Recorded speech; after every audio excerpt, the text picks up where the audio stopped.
Hello, am I audible? हाँ sir सुना। Echo होची कौन पाइबा? Hello. Uh, Actually, one learner he has joined. Uh, Hello, am I audible, dear learner? Where are you from? Yes, sir. You are audible, sir. I am from Nuapada district. Currently, I Uh, am residing in Bargaon. uh, Actually, I have shared my details, enrollment number, my details in this recording, so you can find out the details. okay, thank you for joining. In our last class, we just uh, discussed the first module, the first block of this MEG-16, MEG5. right? I think you are present. Were you present? Sorry. Were you present in the last class? 2 days back. Actually, we were in block 2 of MEG5, and currently you are running the class of MEG16. Am I right, sir? Yeah, yeah.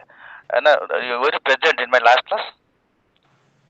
Yeah, actually, I was present in your last class, MEG5, 9 to 10 yesterday, 9 to 10 Yesterday. a.m. No, this MEG-16 class. Were you present or not?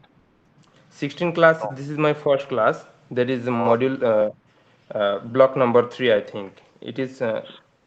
block two. It is block 2, yeah, block 2. Block two. Well, may I know actually your details actually what are you doing and why did you choose uh, this MEG-16? Actually, my father wanted me to do a doctorate degree, PhD, and IGNO is one of the best top university in our India. And I thought that doing the course online, it will be beneficial for both university and me. That's why I chose Master of English in Arts. Okay, very good. That is in That English. means you have a dream to have a PhD degree. Yes, my If I, father wanted me to do a doctorate degree to complete my doctorate okay, degree. That's why. very good, And very good. It's sorry. it's really encouraging. It's really encouraging, and I hope others should learn from you. You are a role model. You are a role Thank you, model. sir. I'm not a role model, sir, not yet. After No, getting the doctorate degree, it will be role model for any others. having a dream and running after it. Actually, people like you can only do that. Otherwise, for the sake of getting a certificate, many learners are learning, taking admission. And in case they are in a private job, in some private sector, this course is helping. So Yes, only that is the purpose. But in your case, it is something different.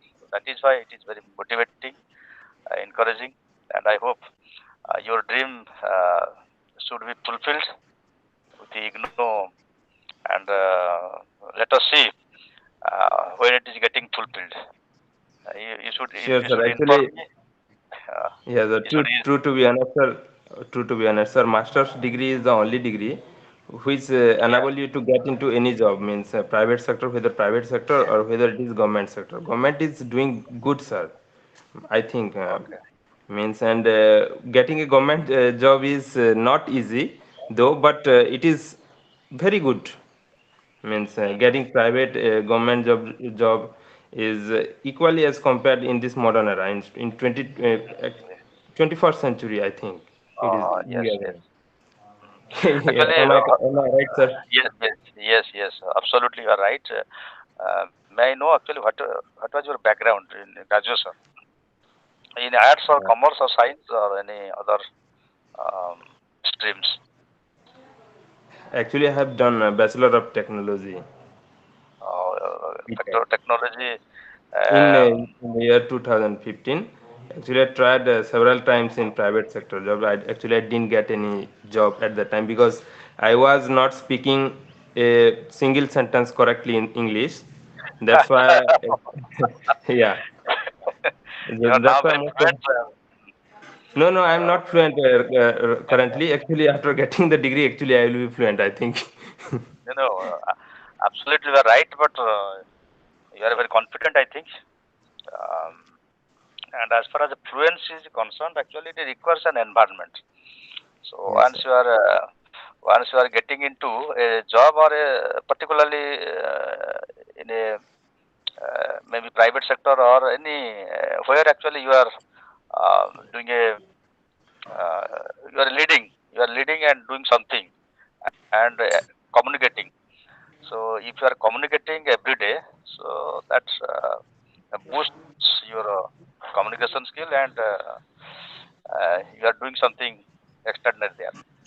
I think very shortly you will be doing something and you will discover a lot of things as far as this language is concerned, literature is concerned, and as you told, if you are pursuing a PhD degree, and no IGNO offers PhD degree, and for that you have to appear an entrance, all India entrance exam, and your program will be uh, you will be doing your program in Delhi.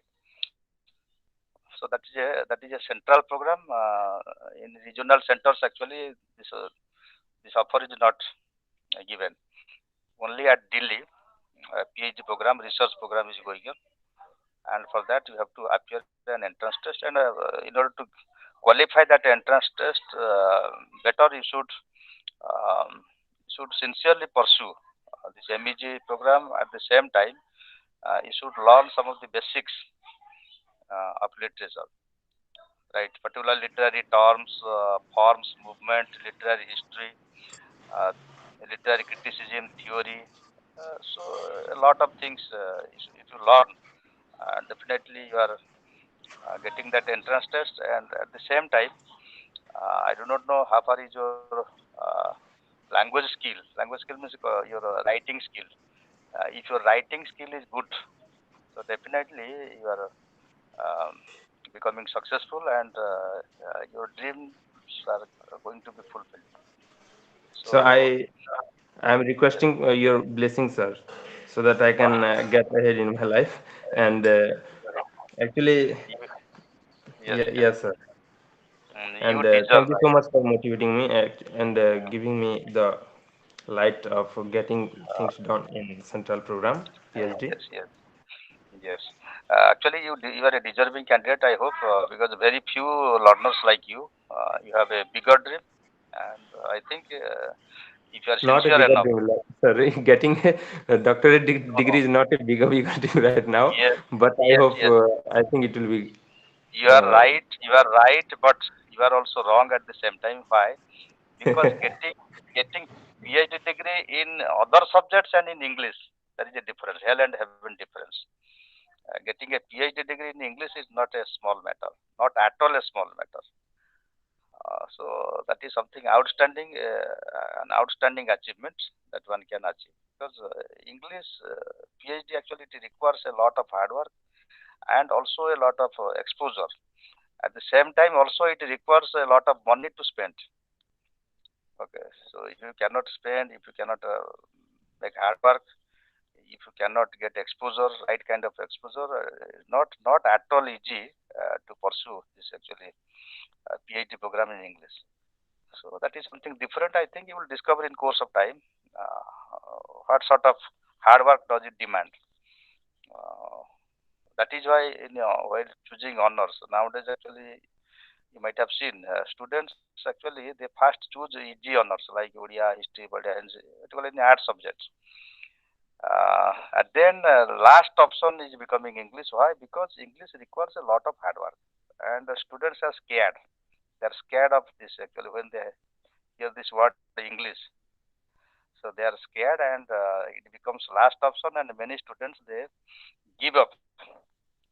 So when they start to know that a lot of things has to be studied, and there are many books, and it's difficult on the part of a student who has not such kind of exposure, who has not been dreamt in one's life that one can pursue English studies. So that is why. And also the same thing happened in case of in science. Actually, taking mathematics honors also that is a tough decision. So physics, chemistry, biology, it becomes easier. But mathematics honors is not easier. So there are some subjects which requires more hard work, and your hard work becomes you can enjoy your hard work. Your hard work becomes an easy tool if you have a passion, if you have interest, and if you enjoy it. So if you have that kind of intellectual joy, if you have a brain, a good brain, a shining brain, at the same time you have a lot of interest, so you can do everything. As in Gita, Sadhavan Labhyate Jnanam. That means who have interest, they can acquire knowledge, they can excel in life. So with this note, my point is actually I wanted to uh, start this vlog too, and uh, let us discuss something. As far as this folk literature is concerned, I do have any idea, ordinary idea, uh, how does folk literature becomes a part of literature. So folk literature, I think you know it. This is actually continued from a oral tradition. Nowadays, it is recorded in forms of texts, in forms of your cartoons, okay, in forms of even actually some documentaries, okay. So nowadays it is documented, but previously the whole tradition of folk literature has been continued uh, from people to people, from generation to generation, from community to community through oral tradition. Means from the words of the mouth. Okay, our forefathers they knew it, they experienced it, they discovered it, they actually told the story to the next generation, and we are here. We know something about all those stories, all those legends, all those glorious past, and now it is our duty, our responsibility to transfer it to the next generation, our children. So that is how folk literature is evolving day by day. Uh, so, can you say uh, what exactly is folk literature? How it is different from other streams of literature? Hello, may I know your name? Tarini. Is it right that you are Tarini? No, Hello. sir, this is Shivani. Actually, yes. Somebody joined before.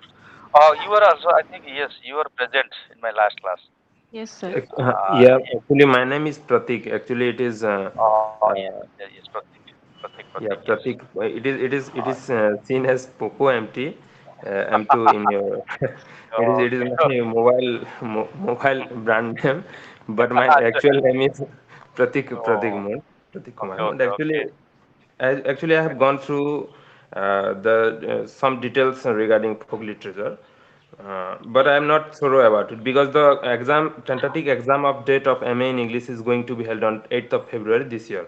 So it is going to be both for first year and second year student, both. Am I right, sir? First year actually the exam has been It's optional. optional. Yes, sir.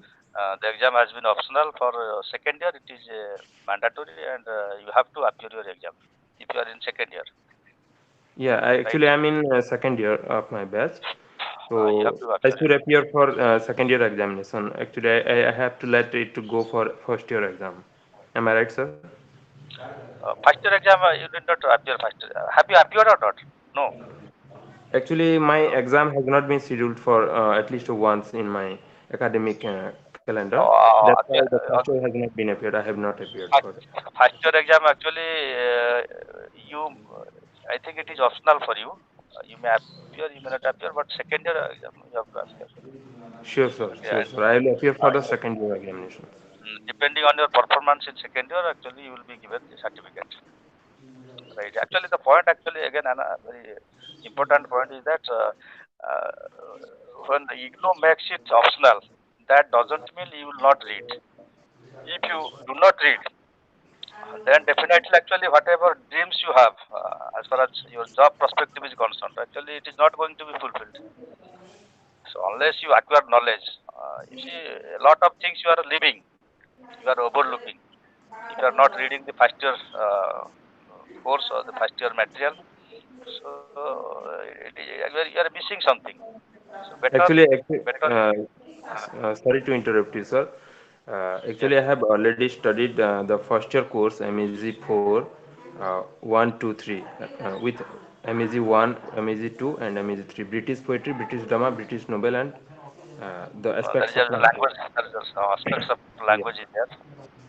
Actually, I have Better, already better. studied and submitted the Yes, assignment in IGNO yes, portal, and I have yes. already gone through thoroughly the contents Very of good. the four subjects, Yes, and actually I'm looking to do good in second year examination. That is yes, MEG yes, high yes, that is going to be held in 13th of this month this year, 13th of yes, February this year. yes, yes. Already the schedule has been given by IGNO. You can Yeah, get it is the tentative. It is tentative, but tentative, but yeah, going to be final. sure, It is sir. becoming final. Actually, I think that there cannot be any change because already preparation has been made by different centers regarding exam. There is a little chance of change. Otherwise, it is going to be final. Well, uh, as far as folk literature is concerned, who is the person, who is the scholar to whom you can give credit for this folk literature? Is it a is it a mainstream literature or just a subsidiary branch of literature? But I think actually previously it was not the mainstream literature. It was overlooked. It was not regarded as a branch of literature. But nowadays, actually, scholars, researchers, and even government also, government agencies, actually, they are trying to bring it to the mainstream. And extensive study has been made in Europe, in India, to make it. Particularly, you see now, let us say about Ramayana and Mahabharata. Actually, it is our legend. Okay, and actually previously, actually it was just it actually though it is recorded in Sanskrit, but through oral tradition, a number of stories, a huge number of stories have been transferred to our to us from the past to the present time. Also, it will be transferred to our future generation. But the point is now government is showing interest to have some research on it and to what in what way actually it can uh, show a kind of direction. It can show, it can enlighten our life, and in which way we can be influenced by Ramayana and Mahabharata and the show and whatever millions of stories are there, Panchatantra and Hitopadesh, right?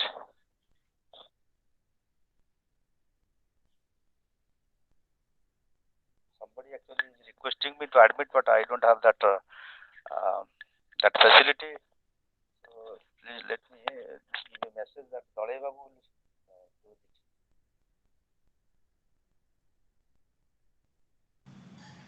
Sir, your voice is little bit distorted by the technical issue, I think. Please hear me. I am giving a message to somebody who is actually trying to connect but cannot connect.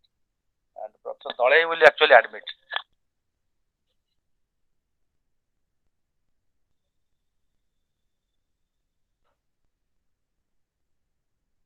Okay. Yes.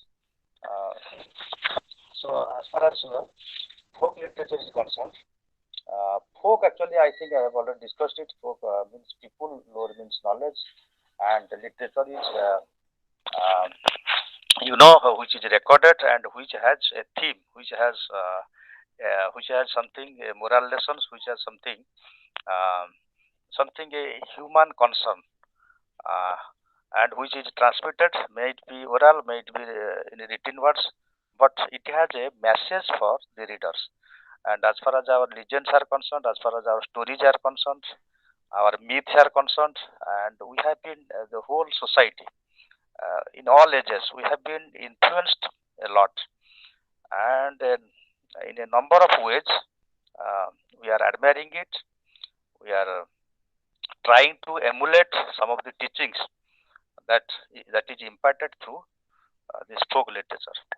And nowadays, actually, a lot of interest is created in it, and it is becoming actually a mainstream literature, and students are also very enthusiastic taking this and reading it, going for research, and also a number of papers, research papers have been published, and extensive study has been made by different scholars in the world. So now let me tell you, uh, as far as folk literature is concerned, the term folk has been used for people. Folk means people and lore means knowledge. However, when we mean to define it in respect of folklore or the tradition of the people, we come across so many definitions. So a number of definitions have been given by different scholars. Folklorists, those who study folklores, they are known as folklorists. And this folklores not only includes written literature, at the same time it is also folk drama is there, folk music is there. For example, your Sambalpuri music. Sambalpuri music is a folk music, right? And your Dhanujatra, in Bhagat, Dhanujatra actually what is it? This is a folk drama. This is not a new tradition, which actually seems time immemorial. Actually, many years back, even you can say even centuries back. Actually, people actually they have been um, staging. They have been staging actually whatever enacting all sorts of folk stories in the form of drama. And for that, if you go to history of literature, morality plays, right? Actually, this is in the actually ancient time, morality plays actually enacting the biblical themes. Okay, in the form of characters. For example, Satan is a character, angels are characters, and through these dramas or plays, actually, this folk literature or this sense of the past, particularly you can term it as a glorious past, has been transmitted from generation to generation, and it has been actually reflecting in the lives of the people. Okay, uh, that is why the attribution has been changed since the meaning of folk was first sought. Actually, uh, who are the, in my last class I told you, who are the, uh, particularly who is the person to whom you can give credit, uh, who has coined this word, folk literature. Who is that person?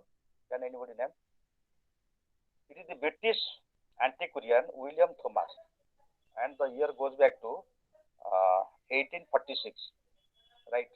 1846 is the year when actually he coined this word folklore or folk literature, and since then actually it has been in light, and it has been in the interest of the people, in the interest of so many scholars to study it, to explore, and to discover so many possibilities that it can give us to the present generation.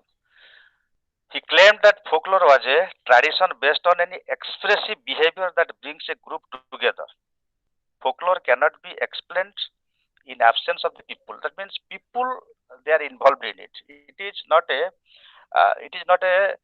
performed singularly, or it is not performed by a single person, nor it is by a by a family, or by even a village. Actually, folk means it includes both the mainstream people as well as the rural. Previously, rural people, village people, the illiterate. The illiterates means in the so-called sense illiterates, not that they did not have knowledge. In a formal sense, they can be termed as, for example, tribals. If you consider tribals, actually they are culturally very rich. They have a rich culture, right? So you cannot say they are illiterate, though they do not know how to write, how to read, how to calculate. So in modern terms, you can call them illiterate, but they are highly enlightened as far as this folk literature is concerned, as far as culture is concerned, as far as the tradition is concerned. They are highly enlightened. Okay. So anyway, The point is actually this folk literature has been carried out by people. People are the source of its transmission, right? Mainstream literatures actually it can be innovated by somebody. Somebody may write a good drama, a good play, or a good novel. Okay, highly excellent novel can get Nobel Prize, no doubt. But folk literature cannot be performed by a single person or nor by a group of persons. Actually, it involves people, large number of people. Also, it is not confined to a particular community. Though community enjoys it, okay, community they make themselves entertained through it. That doesn't mean it is confined to that community only. It is actually very often it goes beyond the borders of nations, borders of countries. Okay, and it also becomes global. For example, Ramayana and Mahabharata, you cannot say it is now confined in India. It is now becoming a story even in Europe. It is also Ramayana and Mahabharata as a uh, text, as a classical text. It is now being studied in different countries, in different universities throughout the world.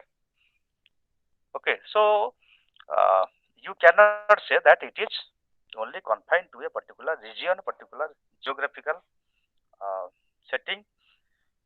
So, folk literature actually for the first time it is coined by William Thomas in the year uh, 1846, and now it is becoming uh, a source of interest for many scholars, many institutions. Uh, Now you come to uh, what do you understand by the term folk and how it influences our life. With the passage of time, with a lot of changes occurring, the meaning of folk too changed. Change in the lifestyle, globalization, and mobility changed the fate of the folk. That means, as I have already discussed, folk is now becoming a global phenomenon. It is actually from local, it is now becoming global. That means which was confined to a particular region, it is now becoming global. That is why folk literature is not now a it is not now limited. It is not now a subsidiary literature. It is not now a what to say. It is not now confined. It is not now in a narrow sense that it is for the illiterate people, for the village folk, for the country folk. It is now a concern. It is now a matter for the mainstream people, right?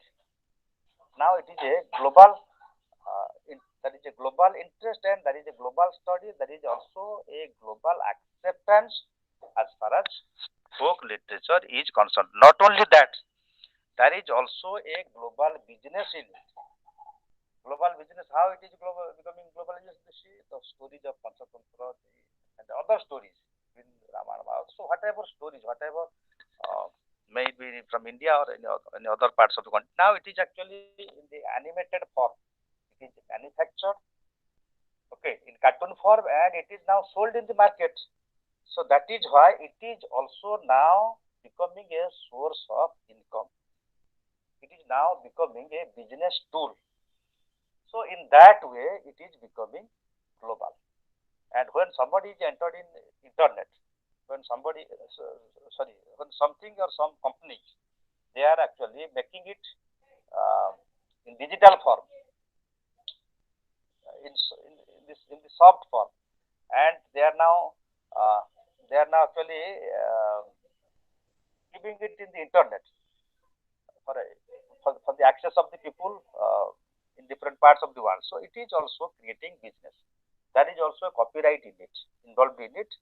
There is also uh, uh, so whenever somebody actually makes a research, publishes papers or PhD thesis on it, actually it is becoming yes, it is becoming a source of inspiration for others, and others are also trying to access it, trying to follow it, trying to make a reference on it, and thereby it is becoming a global study. This is becoming a global property of the people.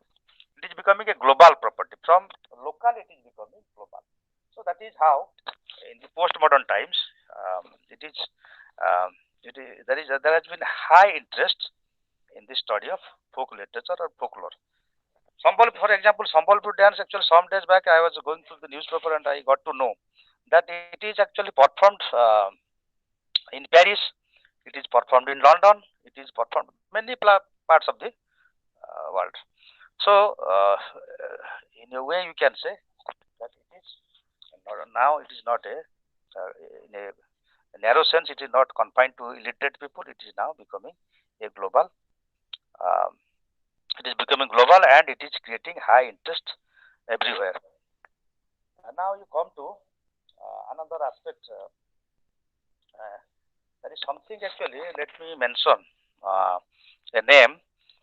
Pire Bourdieu in 1973. Actually, he published a research paper, and the title of the research paper was "Cultural Reproduction and Social Reproduction."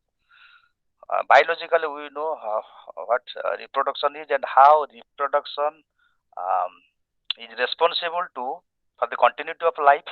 All of us we know it, but there can be a cultural reproduction and social reproduction. Cultural reproduction means culture is the source of life. Culture can be termed as a capital. Capital, capital for the first time, this capital term is given by Karl Marx. Economic capital. Karl Marx, we'll be discussing Marxist theory in literature in MEG-5. So he gave that economic capital, but here this man, Pire Bourdieu, in 1973, he published this essay, and there he considered culture as a capital, right?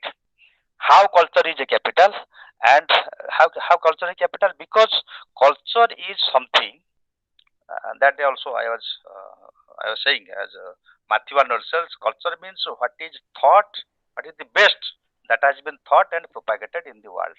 Excuse me, sir. Yes, hello. Sir, can you repeat the name, please? Yes, the name is Pire, P-I-E-R-R-E, Pire Bourdieu, Bourdieu,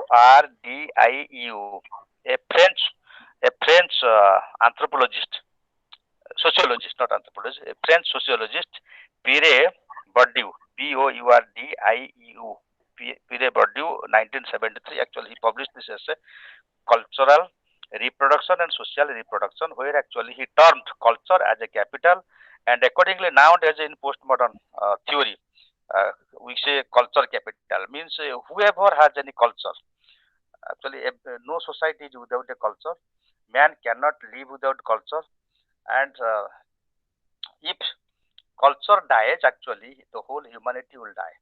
So we cannot say that this economy, economic production is everything. At the same time, social production or your cultural production, whatever is there, that is also the essence of our life. Culture is our identity. Culture is our what? Our pride. Culture is our treasure. Okay, and if we cannot preserve it, then we are inviting a disaster. That means man is not a body. Society doesn't mean that this infrastructure, roads, buildings, these are actually this make society. Society means actually there is a physical entity. At the same time, there is also some culture, tradition, rituals. We have some legends, myths, right? And these are our past, our glorious past, our treasure. That is also that makes us feel proud on it that we have a culture. And as far as India is concerned, actually, it's a culturally rich country. That is why India deserves high regards um, from all societies, from all.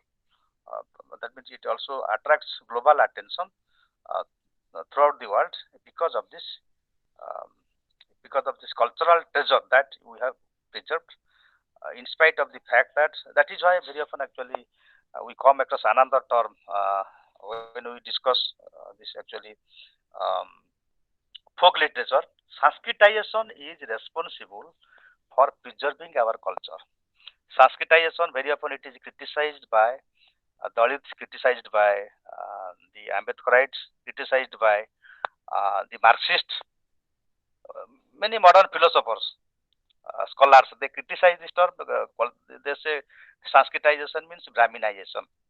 We go back to the past and we glorify our past, and while glorifying our past, we give importance to the kings, we give importance to the high caste, the higher caste people, the Brahmins, because Sanskrit actually it was the language of the Brahmins one day, and the excluded group in society, Indian society, the Dalits, the tribals, actually even some even the OBC people, they were not included in it. Only it was the language of the Brahmins. That is why Sanskritization has been criticized. But the other side, always actually, one side you cannot get the truth if you look at the one side. For example, looking at the elephant, six people they went, and one held the trunk and said, "This elephant is a pillar." One hold the actual tail and said it is a rope. But actually, elephant is not a rope nor a pillar. So elephant actually, if you hold all sides, if you look at elephant as a whole, you can perceive, you can understand, you can comprehend what an elephant is and what a huge animal elephant is, what a beautiful animal elephant is. In the same way, getting one side of truth, you cannot get the truth. So to know the truth, to understand the truth, to experience what truth is, so you have to take into account all the sides. Culture as culture actually, you see, in course of Sanskritization, culture is actually impacted. Culture is actually culture is flourished. Okay, but if you say that okay, culture means when we give importance to culture, tradition, actually we praise the Brahmins, we praise the high caste people, we praise the kings of the past. This is not exactly the truth. The truth is that culture is whatever the best habits, whatever the best that we can see in it, and that can help us in many ways, that can help the mankind to emulate it, to get inspiration from it, to get motivated from it, and thereby actually it is a treasure, it is a capital, and we can show pride uh, to others that we have a rich culture, and culture can also save, because culture is not a set of blind belief. Tradition is not a blind belief. It is altogether not blind belief. Maybe one side of it, that is why it is not also static, it is dynamic. So whatever is best, that we accept, and is whatever is wrong, we are actually discarding it, we are discouraging it, and in that way culture is renewed. And folk literature, folklore as a part of this culture, actually it is renewed, it is reformed, and it is modified in the present time, and it becomes a treasure for which we can take pride for it. For example, Sambalpuri folk, Sambalpuri, I am in Sambalpur, that is why I know what a great treasure it has, and what a great glory it has, and how much people can be entertained, how much actually people can get uh, relaxed in a time where my life is becoming mechanical. So how much color is there in it? So how much actually interest is there, and how people get excited to hear this music, to see this dance, and everywhere it is now becoming global. So any language, literature, it is a part of culture. Any stories that is there, any legends that is there, any myth that is there. So everything is a cultural product, and if culture is reproduced in the modern time, in the present time, it can help a lot. It can create possibility for us. So in that way, I think culture capital is a good term, and it will help us to understand our folk literature and we can do a lot of things for it. Next point is what are the source of this folklore studies and what are the source of this folk literature. And I think all of you know it. There are so many legends which are the storehouses of Indian civilization, which include Purans. I think you know Vishnu Puran is there. Vishnu Puran a few days back it was telecast in the Doordarshan. Okay, we have Vedas, Ramayana, Upanishad Katha was also being telecast in the um, Doordarshan, Ramayana, Mahabharata. You know, in the lockdown time it was telecast and a lot of interest was created. For the first time, I remember I saw Ramayana Mahabharata on television in my childhood. Actually, I saw that even the streets were actually becoming desolate, and people were actually it created a lot of euphoria in the minds of people. People were actually stopping their household work and coming and sitting in front of the television too. There are few televisions were there, and I think so much of interest. Even they forgot this Amitabh Bachchan, and many other legendary actors during that time. So these are the sources. Upanishads are there. Besides these legendary epics, we have some finest source of Indian folk literature in the works like Hitopadesh of Narayan Pandit. Narayan Pandit, he collected actually some of the stories and included it and termed it as Hitopadesh. Brot Katha by Gunadhaya, then Katha Sarita Sagar by Somdeva, okay, and Betala Panchabisati uh, by Shibada, Shibada, Shibada. The famous Bengali tales, Sukha Sapari and Jataka tales are yet a treasure of folk literature.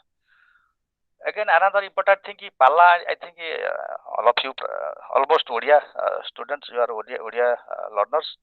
You know, Palla, it's also a great source of cultural, folk literature. Palla actually very often. Palla, have you seen? I think today nowadays it is telecast in the Doordarshan, so you can view it.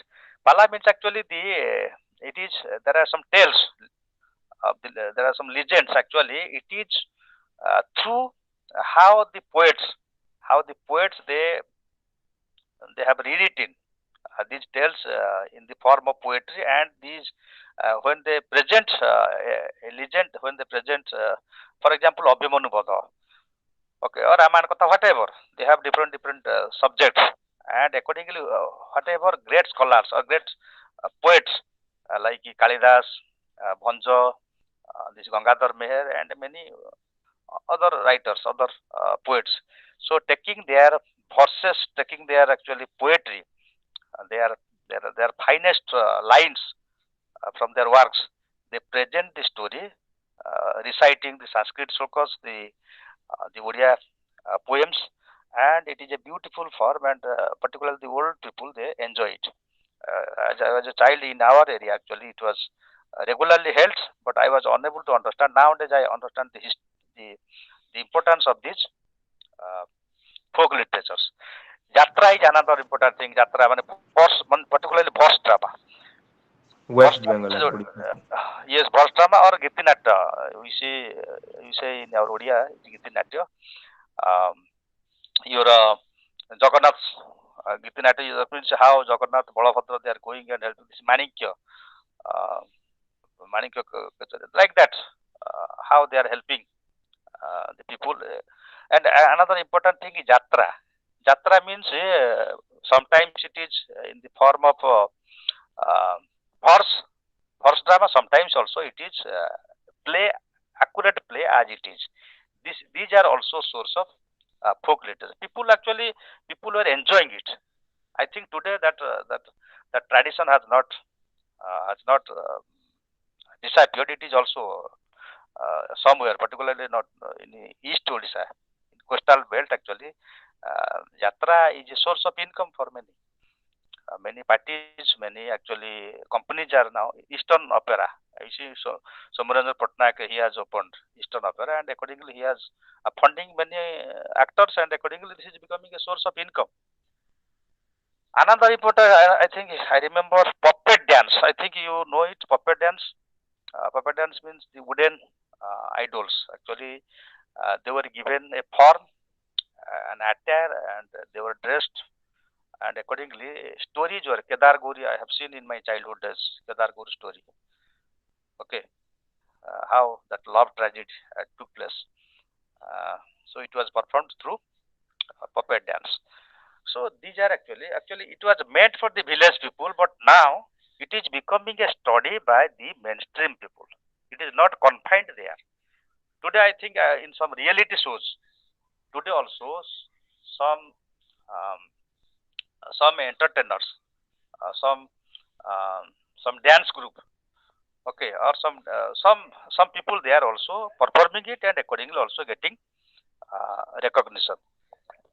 Uh, then actually let us come to another fact, that is uh, rich legacy of folklore in India. India has always been a mysterious land. Actually, see the mystery of life. Actually, you cannot get it in modern literature. The mystery of life. If you want to find the mystery of life, you have to go to the old literature, ancient literature, particularly the ancient legends, the ancient myths, and there you can, particularly the fairyland tales of the fairy tales, or when you see some sorts of literature like this, okay, or tales like this, if you see in a digital form or in a that is in cartoon form, so you can discover the mystery of this life. That means how human life uh, is not actually determined by human effort, how there is a divine hand, how there is a supernatural forces, there are supernatural forces, how they influence human life, and how they change the course of human life, how they come as a blessing, and also sometimes they become a cause of curse, and they determine the fate of human beings. So these mysteries of life are actually, you see, nowadays actually in Hollywood films actually this is given importance, how the supernatural hand is playing a major role in shaping the fate of human beings, right? So many mysteries of life uh, are discovered when we go through this actually folklores, right? uh, Bengali folklore and music have a history of their own, not only in Odisha, Gujarati, Bengali, and Marathi, and many areas, in many languages. They have their own folk literature, but nowadays actually they are now part of this actually mainstream literature, and anybody in any land, in any geographical location, you can trace it. Actually, nowadays actually what is happening? These folk tales have been translated into English. When we translate a legend or any old literature into English, actually it becomes global. Immediately it becomes global because actually people access it in other parts of the world. They access it. That is why Rabindranath Tagore, his Gitanjali was translated into English by himself, because he knew it very well that unless something is translated into English, it cannot attract global attention, and globally it cannot be appreciated. So, when translation is going on, translation studies are going on, okay, and when something is translated, particularly some literary text, or maybe old or maybe new, it is translated into English, it becomes global and it attracts global attention. So in this way, we find a rich legacy of folklore in India, in many parts of the world, southern India, northern India, northeast India, eastern India, everywhere there are some folk tales in different forms, and when it becomes when it actually uh, it takes film form or a movie form, okay, or in cartoon form, or it is translated into English and becomes a text, we access it and we take pride on it. Then actually folklore, another point, let me tell, another point is folklore as an expression of life. As an expression of life, how it is an expression of life? Folklore can never be thought of in isolation of human experience. Man is a product of nature. You see, man is a product of nature. In romanticism, when we discuss you'll get that how nature plays an important place in our life. That is why Wordsworth says, "Make nature is make nature." He actually is addressing to Coleridge, S.T. Coleridge, his friend. Both are great poets, and Wordsworth says, "Why are you reading books? Okay, one impulse from vernal wood can teach you more of man's moral evil and of moral good that even seven sages can."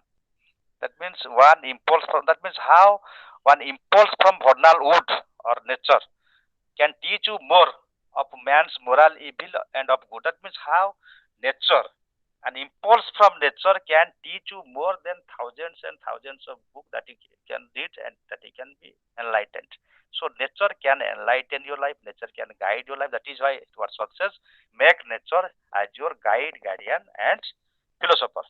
So we'll discuss a lot of things there. So folklore as a source of literature, as a source of, nowadays it's a source of mainstream literature. It can explore some of the expressions of life. It can also not only entertain, at the same time it can also influence our life. It can provide a source of inspiration to us, and accordingly we can learn a lot from this folk literature or folklore, from the songs, from the tales, from the folk dances. So whatever we have, so it is an expression of life because it explores nature. It reflects nature because some of the stories has been built in nature. For example, your Ramayana Mahabharata, where the story took place? Is it in the only kingdom or in the forest? In the kingdom, at the same time also in the forest. Forest means where? Forest means in the midst of nature, on the lap of nature. That is why nature plays a vital role, which we can explore it if we study it, if we think over it. Nature is an inevitable element of folklore studies or in folklore. Nature, I have already discussed it, the same thing. Then, what other thing is there? There are some. Let me tell you an important aspect as far as this folk. Already time is over. Just I will give just add one thing, that there are some foreign scholars. Okay, there are some foreign. Particularly, I would like to take one name as far as this folklore is concerned, legends are concerned. He is Verrier Elwin. Verrier Elwin, actually, he was a friend of Nehru. Actually, he came from England. He stayed here, and what he said, actually, for some time, for some days, in some years, actually, he stayed in Koraput. He moved everywhere in India, but he stayed in Koraput for some years, and he studied tribal people. He has also written some books, and what statement he gave, that is very, very important. So once he said that I am here to atone our forefathers' sin. That means our forefathers, that is English people, they have exploited this land, but I am here to explore, to discover the glory of this actually tribal people, of this their legends, their past, their traditions, their culture. So I am here. I will not go to. Actually, he stayed here. Here also, he died here. He passed his entire life in India. So this is how actually he's a great scholar as far as tribal studies is concerned. This folklore study is concerned. He's a messiah for this. And what he said, that I am here to atone my forefathers' sin. They exploited, but I am here to discover. So this is in this context of folklore studies. Actually, you see how many scholars, they have sacrificed a lot in exploring the possibilities of folklore studies, the folklore literature, and I hope you will be enjoying a lot if you go through this material. And with this note, I think since you are very few, the class cannot be continued in future. I think this may be the last class because IGNOR doesn't allow that if the number of participants, then the class will be stopped. With this introduction, with this little discussion on folklore, folk literature, I conclude here, inviting some questions if you can ask. On folklore, folk literature, I conclude here, inviting some questions if you can ask. Thank you so much, sir.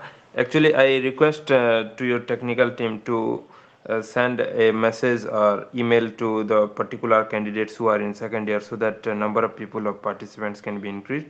And I really enjoyed your class, sir. Thank you. But, sir, hello. actually Yes. the number of students in this particular paper is very less, and those who were already opted for this paper, many of them are not joining. 30 students total we find in this paper, and message already sent from RC to all of them. But out of 2,000 students, if 40 are joining, we cannot expect more. Out of 30, 3-4 students are joining, we cannot expect more. Right. But it as is for a our new course. conversation, Yes, we sir, have whatever already you write. sent messages to all the students, and we have tried twice. In the first class, there were 3 students, and in this class, we have 4 students. So 3-4 is not a number that they will allow this class to be continued. So we are bound to stop it. After the first class, I talked to RC, and they suggested to stop the class immediately. But we took a chance for the second class if students come. But the same thing happened, so we are bound to stop according to the terms and conditions of RC Bhubaneswar. Yes. Yeah, it So, is actually I understand, sir. It is a new course being introduced in MEG subject, MEG-16, and actually this is a very good book suggested by our sir, HS sir. And if everything goes fine, if number of participants will increase, definitely please continue. okay, no Okay. problem. Actually, already we have introduced the course and we have discussed some basic points, some basic facts of this paper. I hope you can manage. You read the material. It's a very Yes, sir. Actually, we interesting have got material. the material, but we have not got the material of MEG 5. Actually, I have not got MEG 12 already. MEG 12. MEG 5, the materials are available in e-Gyana course. It is online format.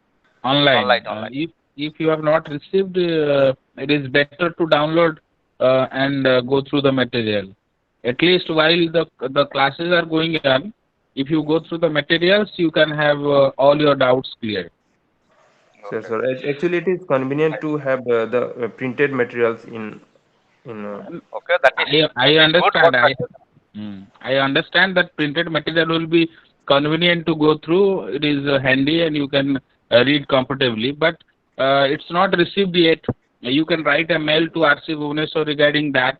But for the time being, when a teacher is teaching, if you have any previous idea about that topic, then you can better understand. Okay. And for that purpose, I say you download the means online PDF files from IGNO sites and go through that at least before the block started in the class.